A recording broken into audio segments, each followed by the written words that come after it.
Training camp is around the corner, and the Steelers will hit the road for St. Vincent College next week. Plenty of change has taken place over the last few months. New faces, rookies, and veterans are ready for the 2024 season. It's time for Steelers Training Camp All Access, right here on KDKA TV.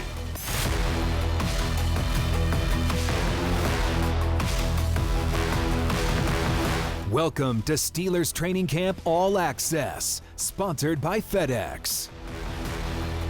Hello again, everyone, and welcome inside our studios. This is Steelers Training Camp All Access, sponsored by FedEx. I'm Bob Pompeani. It's that time of year again. Here's the quarterback of the program, Charlie Batch, as always. And Charlie, a very interesting offseason, to be sure, for the Steelers. We saw a lot of change as we're closing in on the start of this training camp. What is your biggest takeaway from the first 6 months or the last 6 months of this season? Anytime that you fall short of your goal, which is not winning the Super Bowl, you know changes are going to be made. General Manager Omar Khan did a great job of reconstruction this roster, and when you look at where everything is at, there are a lot of new faces, so a lot to learn as we head here in training camp. And we have a lot to talk about tonight as far as what to watch for once training camp begins, including the practice schedule itself, which looks a bit different this year compared to the past. So take note of this. Players are going to report to St. Vincent College next Wednesday, but the first official practice open to the public will be on Thursday morning, which is part of a major change from previous years. All weekday practices will take place at 10:30 a.m. instead of the afternoon. The weekend practices, however, including 2 workouts next weekend, will stay at 1:55. Monday the 29th is an off day, but they'll resume workouts on Wednesday and Thursday morning before their annual Friday Night Lights practice at Latrobe Memorial Stadium on August the 2nd. Practice times shift back to 1:55 on the first weekend of August before another off day on Monday the 5th. They'll get back to the morning practices from the 4th through the 8th before their first preseason game. It's at home August the 9th against the Texans. Workouts resume on Sunday the 11th and 12th before an off day on the 13th, and then training camp wraps up with one final morning practice on Wednesday, August 14th.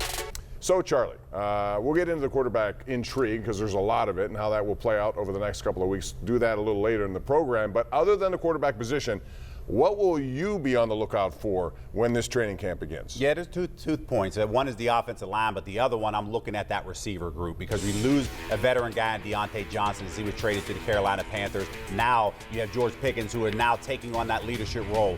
Can he now elevate himself in being that elite receiver that we're all hoping that he can become? And that's going to be something I'm paying attention to throughout training camp. No question about that, and maybe some unfinished business there. As I mentioned, many fans will be getting their first in-person look at both Russell Wilson and Justin Fields in Steeler uniforms next week in Latrobe. Our Rich Walsh will be there to cover their debuts and has more on these 2 newcomers to the Steelers offense. Rich? Well, guys, all eyes, of course, during training camp and the preseason will be once again on the quarterback position. And right now, it's Russell Wilson's job to lose. Russell Wilson has pole position for the Steelers starting job, according to Mike Tomlin. It's so competitive. Every rep feels like a playoff rep. Every rep feels like how it should. Coach Tomlin does a great job of that, and us players, we're working, and the leadership on this team is phenomenal. And the Steelers' new number 3 looked right at home at Steelers headquarters during offseason workouts. Wilson led and the offense followed. In a very short time, he has developed strong relationships with most of his teammates, and his goal is to help get things turned around on offense. So we're just growing. We're getting better every day, and that's the key. This is my 13th year. I've been fortunate.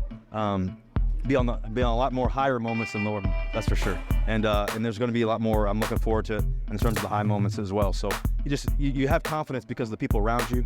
You have confidence because of the work ethic you put in individually. Wilson might be the front runner for the job, but Justin Fields doesn't plan to go down without a fight.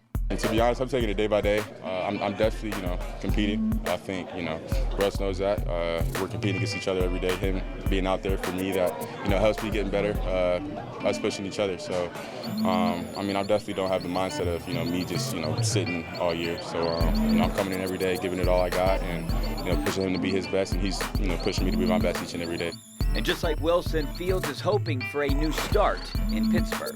I'm not the same quarterback as I was last year, and I'm not the same quarterback as I even was yesterday. So I'm, going to continue to get better each and every day, and especially with the help of, Tom, our quarterback coach. He's smart, and Matt Baker, he's super smart too, and then Russell, like I said, just learning from all 3 of those guys, and having them by my side and having them get better, getting me better each and every day, pushing me to be my best. I mean, I think I have a lot more room to grow, so I'm nowhere near my ceiling, for sure. Well, the Steelers have long been known for not making major changes in their organization. What makes this graphic even more stunning, none of the 3 QBs that took the field for training camp last year will be doing so this year. Even QB3, Kyle Allen, is new to this team, as is offensive coordinator and play caller Arthur Smith. Both quarterbacks are only signed for this year, so the Steelers still have to figure out a long-term solution, and they're hoping one of these 2 guys are in. Bob, Charlie? It's going to cost some money, too, if somebody does their job. Next year, they got to pay. Thanks, Rich. So, Charlie, a lot to unpack right there. What do you expect to see at that position during these practices? Do you think Wilson is clear-cut QB1? And if so, how many reps in training camp will Fields get? Yeah, and that's going to be an interesting part because at one point Mike Tomlin saying open competition, then all of a sudden it's Russell Wilson with pole position. If you go off what they're talking about and what OTAs look like, I think Russell Wilson will have every opportunity with the starters, and then at that point see how everything else unfolds. But the beauty about this, when you know you have a backup that's capable of taking your job, is going to make sure that you bring your A game every single practice, because as the team reviews the film, everybody is going to watch and see who is clear-cut QB1. So all that's going to unfold in Latrobe. A lot to look at starting next week. It's always interesting when Steeler fans get to see some new faces on those perfectly manicured fields up at St. Vincent. But this year, going to be especially intriguing. Fans will also be getting first look at this year's rookie class led by offensive tackle Troy Fautanu. Coming up, we're going to talk about the impact those rookies might have on this year's team, and we'll get an inside look at Fautanu's draft day when training camp All Access returns.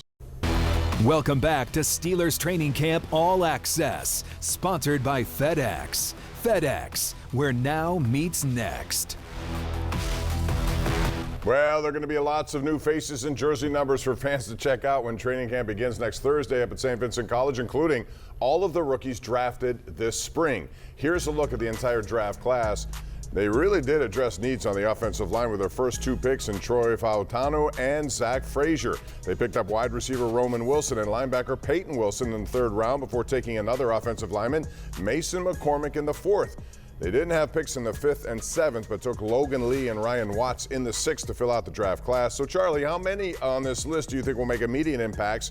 And does one name jump out at you? Yeah, when I look at this, man, there's a possibility of all of these young guys playing right away. But the one name that I'm looking at is Roman Wilson, because with a receiver, hey, there's an opportunity there. You know there's going to be a camp battle between Calvin Austin and Roman Wilson. So that's something that I'm going to pay attention to. But either way, these young guys should be excited. They've been prepared to play early, and a lot of that is going to depend on how they start in training camp, but they should expect a lot throughout these rookies. Absolutely. You got to throw them right in and see what you got, right? And there are always a lot of unknowns in the draft process every year, but one thing is definitely known, how happy the Steelers were that Troy Fautanu was still available when they made their first-round selection this year. And here's a behind-the-scenes look how it all went down courtesy of Steelers Media Productions. We're on the clock, right? I'm going to turn you over to Coach Steve. Coach, you want to?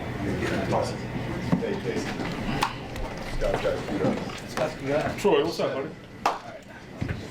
Hey, welcome to the bird, brother. Hey, you're up. Hey, man, you and me both, man. We are so excited to have you. Look forward to getting started, man. You're our type of guy and player. It's been cool to kind of watch this thing unfold here, over the last 30 minutes or so. We couldn't wait, man. That's why we got on the phone with you so early. Hey, no, man. Hey, congratulations to you and your family. Sit tight, man. We got a couple people that want to welcome you to our organization. First and foremost, Mr. Art Rooney, okay? The Pittsburgh Steelers select Troy Fautanu, tackle, Washington. There you go.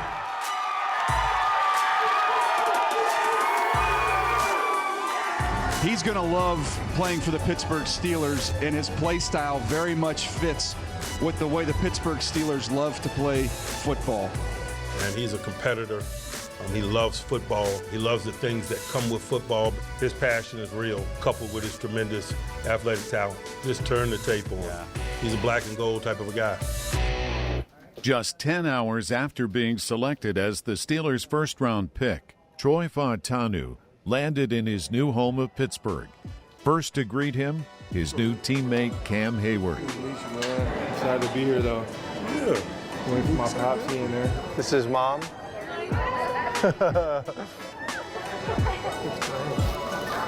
Congratulations. Thank you so much. Thank you. No, thank you guys. Very hectic 24 hours. We were so excited to have you. I'm so excited to be here. This is dope. Welcome to Pittsburgh. Thank you. Thank you. Oh. Damn. That's crazy. 6 of them things, man. How you doing? Congrats, man. Thank you. I grew up, I'm like, who's this guy? Troy Polamalu, he's got the same name as me. Oh, damn, this guy's good.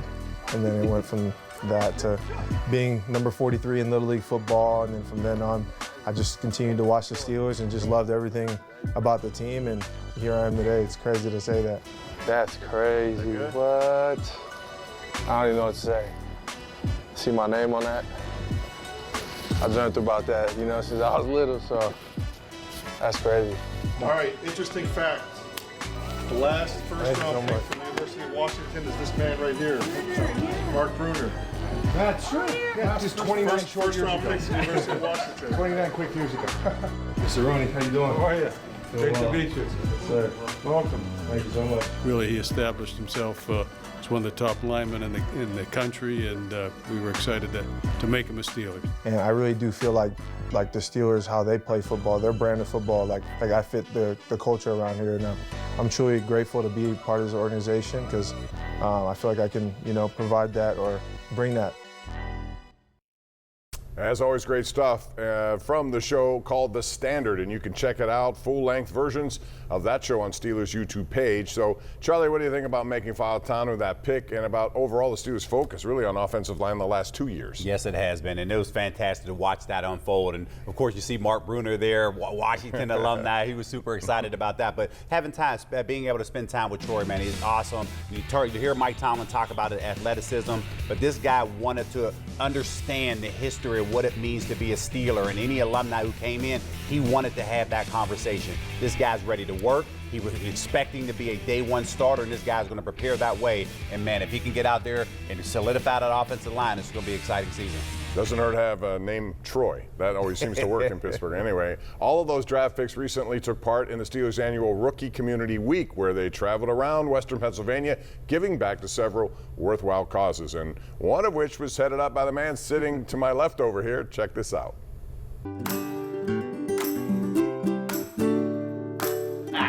What's going on? How you been? Good to see you. This is Rookie Community Week. This is a week that we take the rookies out to some community centers, some partners that we work with. I'm never going to forget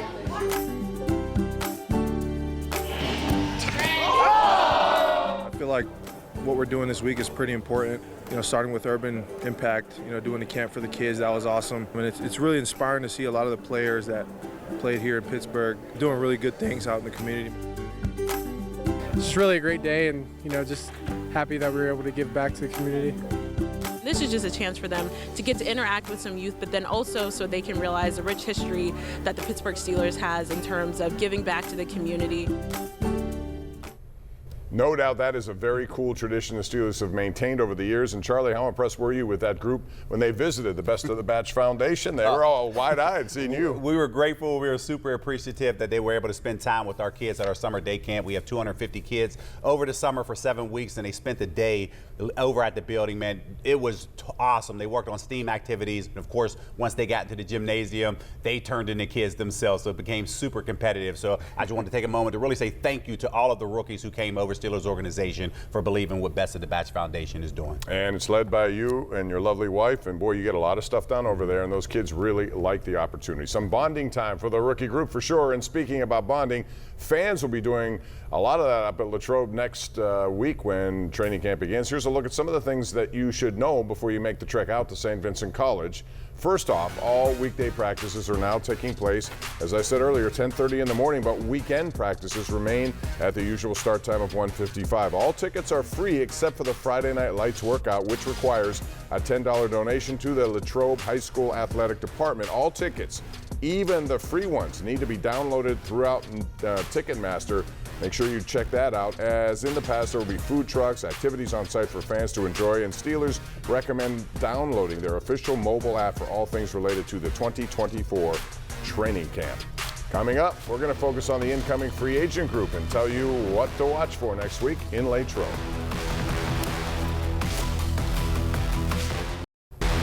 Welcome back to Steelers Training Camp All Access, sponsored by FedEx. FedEx, where now meets next. You know, for many fans, heading out east to St. Vincent has become an annual rite of passage, but there's a group of veteran players who will be taking that trip for the very first time out at that camp. And here's a look at some of the key players the Steelers brought in via free agency this offseason. Starting on offense, 2 new quarterbacks in Russell Wilson and Justin Fields. They also added wide receiver Van Jefferson, Swiss Army knife, Cordarrelle Patterson. And on defense, the big addition was Patrick Queen from the Ravens at linebacker. They also brought in safety Deshaun Elliott, corner Dante Jackson, and a new punter in Cameron Johnson. And Charlie, we'll talk more about Queen in a second, but who else jumps out on that list to you? Yeah, I'm looking at Van Jefferson right there, because this is a guy, you lose Dante Johnson, you're bringing him in. Can he now overtake the number 2 position and hold off all these younger guys? That's going to be something remains to be seen, because we still don't know what type of offense that Arthur Smith is going to run. So we're all paying attention to it. A lot of running, I would imagine, right? That's what they've done so far. The move to pluck Patrick Queen off the division rival roster was certainly unexpected, but a welcome one here in Pittsburgh. So let's talk about him. And what do you think Queen can potentially do to really juice up the middle of that linebacking core? Yeah, they knew they needed to beef up that inside, and this is a guy that you know he can bring it. He did a lot with the Ravens, so of course having the opportunity to sign him here, he now has to eliminate what that rivalry looks like and understanding what black and gold is here. He's willing to take on that task, and he's going to now be that green dot in the middle of the defense, and he's going to free up a lot of people because this guy can play. Oh, he certainly can, and he's young too, just 25. This offseason, they traded wide receiver Dante Johnson to Carolina. As we saw in that previous graphic, they did add Van Jefferson, but do you think they've done enough to bolster that position, or is there something else maybe coming? I don't know. I mean, I'm kind of teetering a little bit. I didn't think they did enough to bolster that, but hey, the organization didn't bring anybody else in up until this point, so that lets me know they're comfortable with what that wide receiver group looks like. A lot of that is going to play itself out, but if they're satisfied with that, hey, I'm satisfied with it. Many of these questions will be answered when training camp begins next week up in Latrobe, but fans will also get their first look at those guys during upcoming preseason games. Coming up, we'll talk about how the Steelers will handle several position battles during those preseason games in August, all here on KDKA, including the quarterback battle. Stay tuned. Welcome back to Steelers Training Camp All Access, sponsored by FedEx. FedEx, where now meets next. Thank you for joining us once again, and welcome back to the program. We've talked a lot about what to watch for when training camp begins next week. Now it's time to focus in on the 3 preseason games, and those are just around the corner. It goes fast, doesn't it? This year, the Steelers have the luxury of playing 2 of those at home to start with. They start by hosting Houston Texans here, Acrisure Stadium on Friday, August the 9th. The following week, the Bills come to town for a joint practice on August 15th, and then a game on the 17th. The third and final game takes place in the Motor City against the Lions. That's Saturday, August 24th at 1 p.m. And as always, my partner Charlie and I will be calling all 3 games here on KDK. So Charlie, all eyes will be on the quarterbacks next month. How do you think the Steelers will dole out playing time, and how much should you expect to see Justin Fields, especially in the first couple of games here at home? Yeah, I think a lot of that they're going to depend on how practice goes for Russell Wilson, only because he's a veteran guy, but it will Tomlin allow him time to take off. But if he does, he's giving the young guy more opportunity to showcase what he can do. I honestly think the reps will be divvied up a quarter and a half apiece, and then at that point see where the rest of the games take it. But this is going to be an interesting battle for sure. Yeah, and we're going to have it all for you on KDK. As we mentioned earlier, the Steelers have really overhauled their offensive line over the past 2 seasons. They've gotten a lot younger up front and bigger. Do you expect to see those guys a lot? You know, it's preseason. You want to keep them healthy, but they need time to develop, don't they? No, they're going to play. Remember, you don't have 2-a-days anymore, so you have to get as much playing time as possible. And whatever group that you're starting with, you want to make sure that you get as much practice time as possible, especially as you head into those preseason games. So I think that this offensive line will start to shape itself within the first week. All right, when we return here on Steelers Training Camp All Access, sponsored by FedEx, we're going to take another look at the camp schedule to make sure you have all the details, and we have some final thoughts as well. Stick around. We're coming back right after this. Welcome back to Steelers Training Camp All Access, sponsored by FedEx. FedEx, where now meets next. And what's next is training camp. It starts on Thursday. You see it, 10:30 in the morning. Those are going to be the new start times. Weekends remain at 1:55 as you peruse some of the dates here that we're talking about. August 2nd is the 7 o'clock night practice at Latrobe Memorial Stadium. Charlie, I want to ask you some about this 10:30 start time. That's a difference of scheduling, certainly from what we've seen in the past. Why do you think that happened? To be honest, I'm trying to figure it out myself. I don't know what formula that they use. Maybe it's a trend around the league that teams are now getting out of the heat and practicing in the morning. But this is new to everybody right now, and hopefully it works out, because if it does, the schedule will continue. If it doesn't, they're going back to the afternoon practices next year. Maybe peak performance at 10:30 in the morning versus later in the day. Here's more information if you plan to head up to St. Vincent College. Again, weekday practices at 10:30 a.m. Weekends remain at 1:55. They expect big crowds on the weekend, certainly. Tickets at St. Vincent College are free. Mobile tickets, you have to get them only through Ticketmaster. The only thing you're going to pay for if you go to the one on August the 2nd, that goes to the Latrobe Athletic Fund. So $10 for that one. Food trucks, fan activities, and a lot going on as you go camping in 2024. That's going to do it for us. For Rich Walsh, Charlie Batch, I'm Bob Pompeani. We'll see you again next Saturday night, 11:35, for another edition of Steelers All Access Training Camp 2024. Good night.